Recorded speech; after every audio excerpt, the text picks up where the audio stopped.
When you look at the deep cosmos, you are looking at the result of 13.8 billion years of architectural growth. Gravity is the master builder, an invisible hand that relentlessly pulls raw hydrogen and dust into dense, vibrant nodes. These nodes become stars, then clusters, then the sprawling, majestic webs of galaxies we see today. Our own Milky Way is an example of this crowded complexity, a home to over 100 billion stars, all glowing within these thick clouds of purple and pink interstellar dust. We have spent centuries assuming this density was the universal standard. We expected the entire sky to be a heavy, brilliant carpet of light. But 700 million light-years from Earth, there is a region where the architecture stops. The logic of gravity seems suspended. It is a hole in the universe spanning a distance of 330 million light-years. To put that into perspective, the Milky Way is only 100,000 light-years across. You could fit thousands of our own galaxies inside this one pocket of shadow. Astronomers call it the Boötes Void, but its inhabitants, if there are any, would know it as the Great Nothing.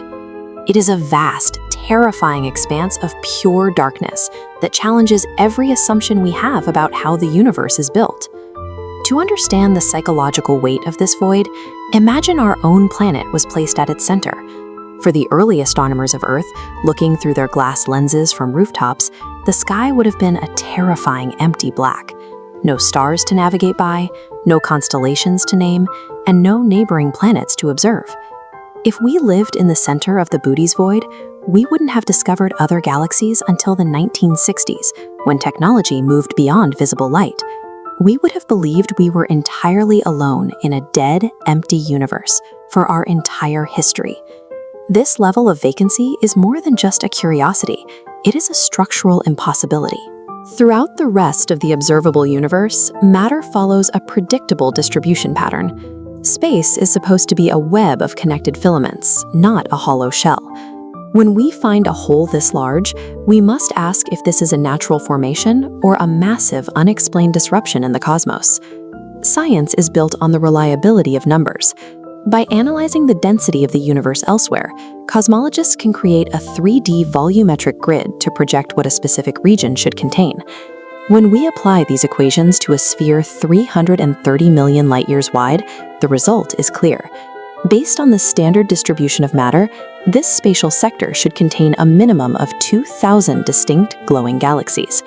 This isn't a guess, it is the mathematical expectation of how the universe distributes mass over such a massive distance. But when we point our most sensitive telescopes toward the Boötes Void, the math collapses. After decades of scanning, astronomers have managed to find only about 60 galaxies in the entire region. 1,940 galaxies are missing. Where the sky should be a crowded field of nearly 2,000 galactic structures, there is only a handful of isolated, dim dots trapped in a sea of absolute nothingness. Large-scale structures like galaxies don't just vanish. They represent billions of solar masses that should exert a gravitational pull we can detect. Yet in the Boötes Void, that mass is simply absent. It creates a physical deficit that defies the laws of cosmic expansion. If the universe were a house, this is like walking into a room and discovering that nearly every piece of furniture has been removed, leaving only a few stray dust motes behind. This missing mass represents a forensic anomaly. If these galaxies were there, the light they emit would have reached us long ago. Because that light is missing, we must treat the Boötes Void as a crime scene, where the evidence has been systematically scrubbed from the record.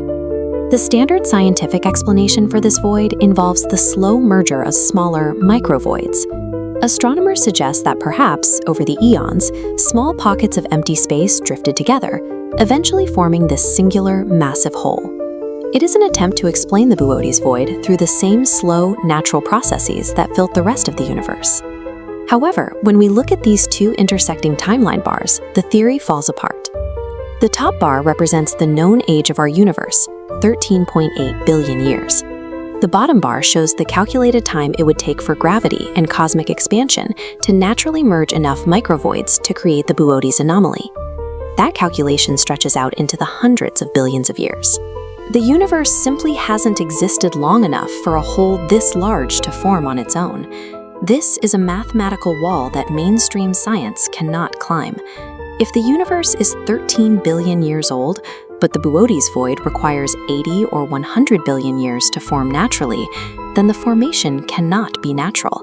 There is a critical missing factor in the equation, a massive force that accelerated the clearing of this space.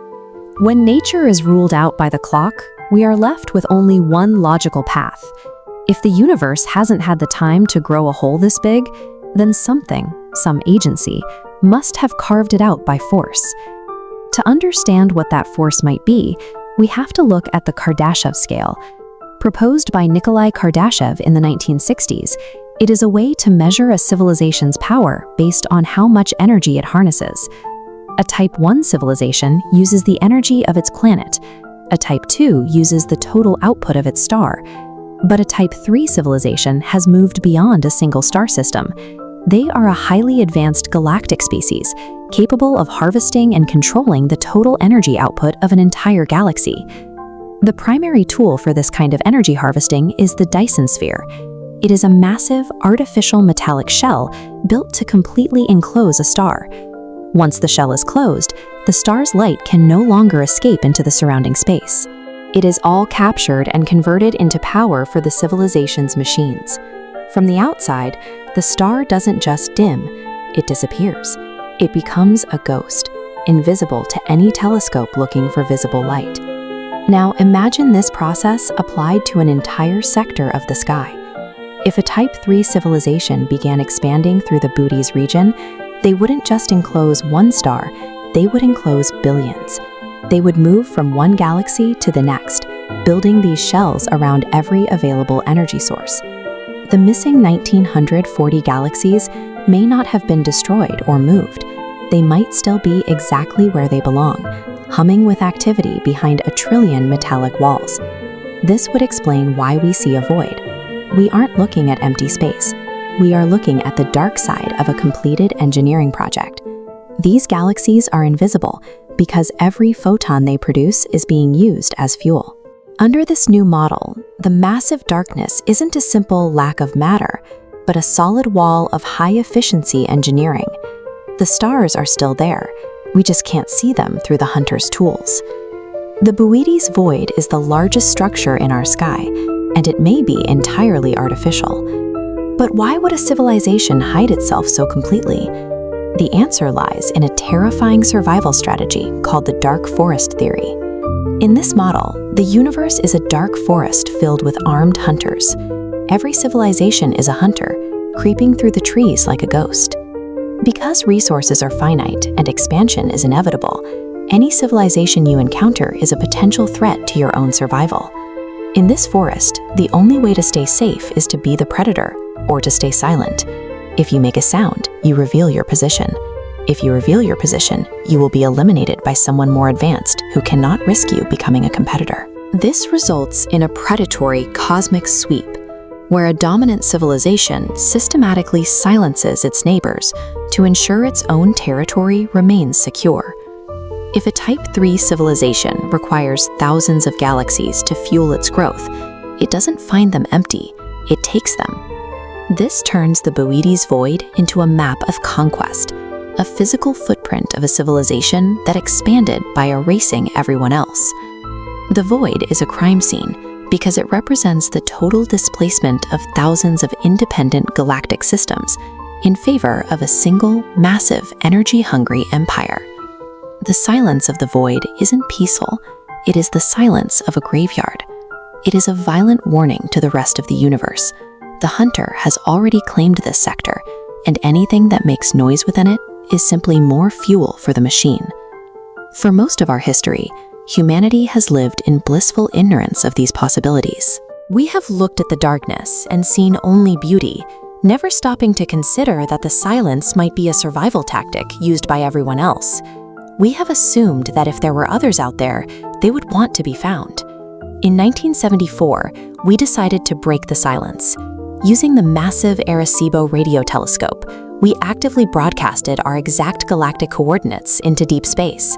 We sent a map of our solar system, our chemical composition, and a greeting. We shouted into the dark forest, telling anyone who was listening exactly where we are and how we are built. If the predator theory holds true, our broadcast becomes an unintended beacon. In a universe where the largest structure we can see might be a byproduct of expansionist harvesting, making noise is an experiment with unknown stakes. We have provided a roadmap to our home in a universe that might reward silence above all else. That message has been traveling through space for 50 years. It has already passed dozens of star systems. Somewhere out there, the hunter in the great nothing may be turning its sensors toward the source of the noise. All we can do now is wait. If you are driven to break past this cosmic illusion and uncover the dark secrets of reality, subscribe to Enigma Core right now. The universe is watching.